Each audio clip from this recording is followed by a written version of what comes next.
Do you have student loans? No. You don't. Okay.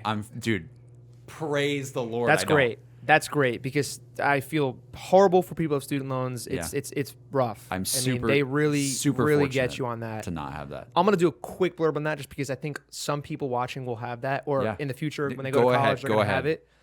So my quick advice for student loans, and I can comment on this specifically because my girlfriend's going through this right now. Mm-hmm. Typically, you have let's just say it's $20,000 in student loans. Yeah. And your rates will be, I don't know, it can be very, very different in rates, but let's just say it's like 7%. That's usually around where it is. In checkings accounts, your money's just sitting in the bank, right? Yeah. Even if it's a savings account. Right now, especially because interest rates are almost zero. It's just sitting in a bank. It's basically like you have a bunch of cash and it's just sitting in your bank doing nothing. Yeah. Money market account, you take your cash and you can, well, it depends on what kind of money market account you have and what you want to do with it. But generally, you put it in, you say, here, I'm going to give this to this money market account or for our audio listeners, he's actually putting money on the table. I'm putting money. I'm literally handing JC some money. I'm giving it to this money market account that manages this money. Okay. And invests it in different companies. So they're like using your money. No, it's still your money. Well, technically once you give it to them, it's their hands are on it. They get to choose what they do with it. They're passing it But around. don't think about it like, Yeah, oh, like they're gonna go and invest in some schemy Yeah, thing. yeah, Like yeah. you, if you invest in a money market account or like Still, a Vanguard your money's or there. I don't even know, like Fidelity or whatever. Yeah. They're gonna put it in, and you can choose how risky or how safe you want to play it.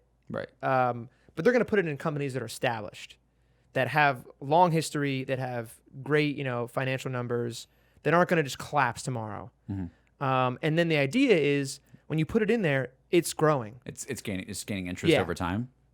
Well, yeah. So basically, the S&P 500 is an index.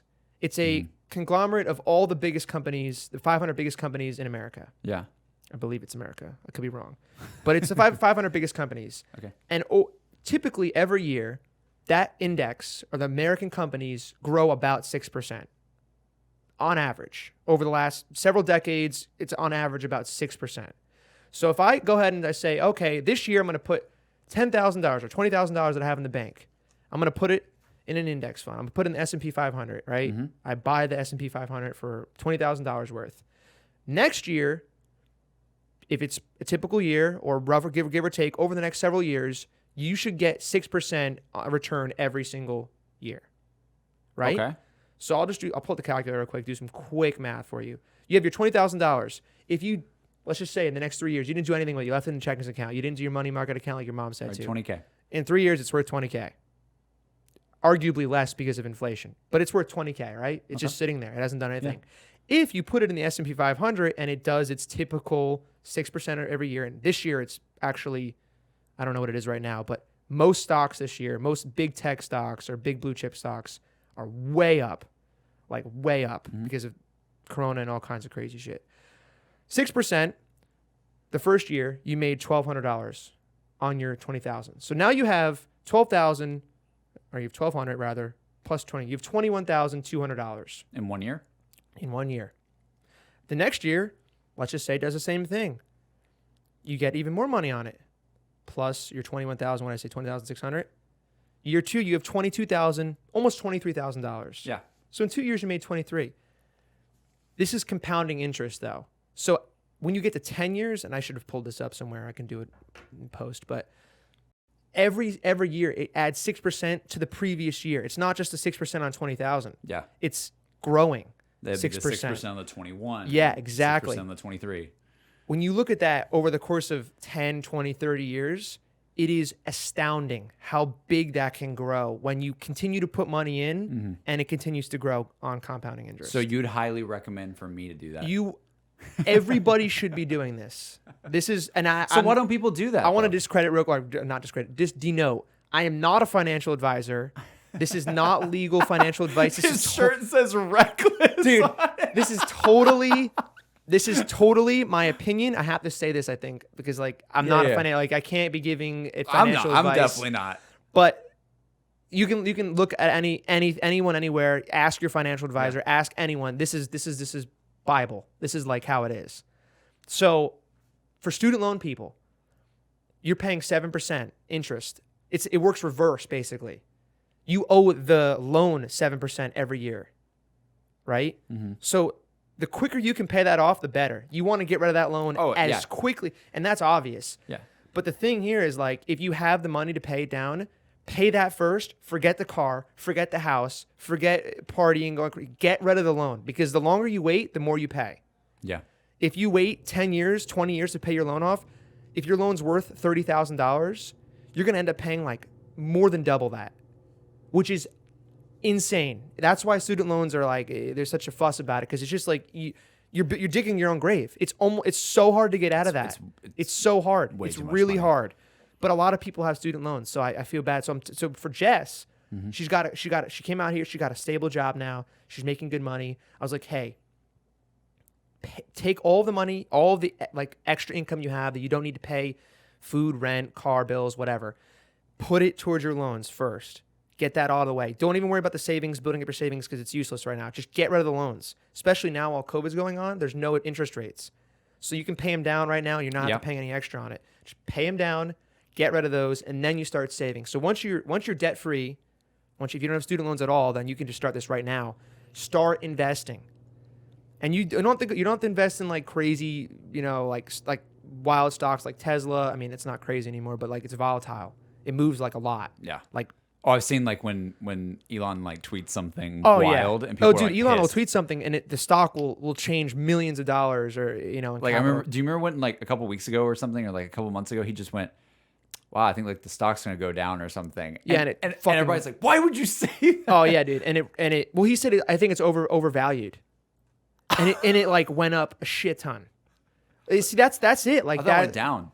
Well, it probably went down to start, but it's Tesla. I don't even want to get in a Tesla. I would actually be rich if I didn't sell my Tesla shareholdings a year ago. I don't even want to get there. Wait, what? I would literally be like, I would have made so much goddamn money. I bought Tesla when it was at $208.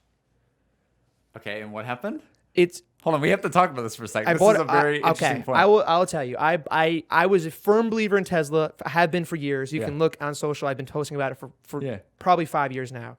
Huge believer. I bought a substantial amount of Tesla at $208 a share. It's currently about $2,200. It's 10x in 1 year. That's unreal, especially for a company that like predominant. Like, it's not a penny stock. It's a legitimate worldwide company. It's not some startup. Yeah, 10 times more. 10x return. I'm not going to share how much I put in, but let's just say I would be doing quite well right now. You're already being so transparent, so I think. I don't want to get too detailed on it, but I at that time, Tesla was getting so much bad press. Like, all it got was bad press, and they were struggling to go positive. Like, they were negative every month, or every quarter. When I first invested in it in 200, this is about the time David Dobrik invested $1 million in Tesla too. If he held it till now, he doesn't need to work again for the rest of his life. He just 10x'd $1 million. It's $10 million in 1 year. That's absurd.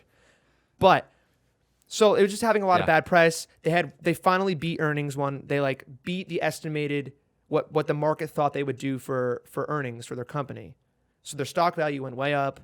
I made a couple $1,000s on it, and I sold. And I planned to wait for the price to come back down because I thought that it would, and it did. To come back down and buy more. I wasn't able to put more money in because I needed to use it to pay some other stuff off, like some debt. So I never got back into Tesla. Over the next year, it proceeded to go up 1,000%. It just kept going. Just like I knew it was going to happen. I was ready for it to happen because I believe I said Tesla was the next Apple.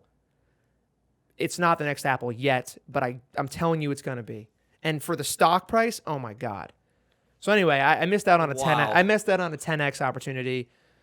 It's like my only regret, really, to be honest with you. We had that episode where like, do you have any regrets about your life? And you're like, no. Yeah, but I can't. It's like, whatever. Like, you live and you learn. I'm not in a bad position. No, I still made money on it. And then in the back of your head, you're just like, God, I mean, when I think about it, it kills me inside. It really does, because this is what I was saying. Like, no matter what it is, when you believe in something, Don't give up on it. Don't give. And this is so like superficial because it's just related to money, really. But seriously, I love Elon. I love what they're about. I love the environmental benefits. I own a Tesla, obviously. Like once I got the car, I knew. Yeah. That's when I bought all the shares because I bought the car 2 years ago, and right around that time I was like, oh my god, dude, this is like once you don't know until you're in one. This revolution, dude. It's just different. It's just leagues above everything else. And you've been in mine, you know, you know. That's sick. So anyway, so I missed out on that opportunity. Anyway, back to what we were saying. Let's go into this. It's the stock market, right? Okay, Because so- you're talking about money market. Yeah, I'm talking about a money market account. So you have money in your bank. So let's just recap really fast. Should I put my money from a checking account into a money market account? Yes. Probably. If I'm not using it. If you don't need it, Wait, the money market account, can you use it? so there's a bunch of different, we can get really into this, but there's a bunch of different, so there's like retirement accounts where you put money in and you get tax benefits. I get so confused on like what the hell are the difference in accounts? That sounds there's so a lot. basic, So but let's it's like, just keep it real simple. yeah, because you have checking is the basic, right? Yeah. Checking is just sitting in a bank. Yeah. Like it's nothing. It's safe. It's protected, Yeah. but it's not earning anything. I mean, technically, there's some banks you get interest, but it's I mean, most people, nothing. it's checking and savings, Right. the two.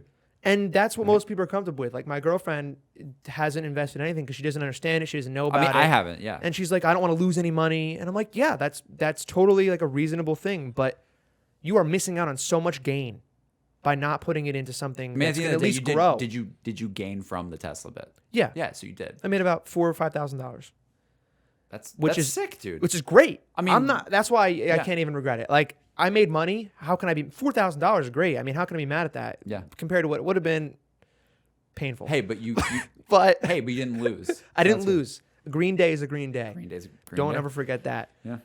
So yes, to answer your question, and this is where I want to go with this. If you have money, this is not like spending money. I mean, like if you have money that's going to be sitting there and you're not going to touch it for a while anyway, it should be in an account that can grow.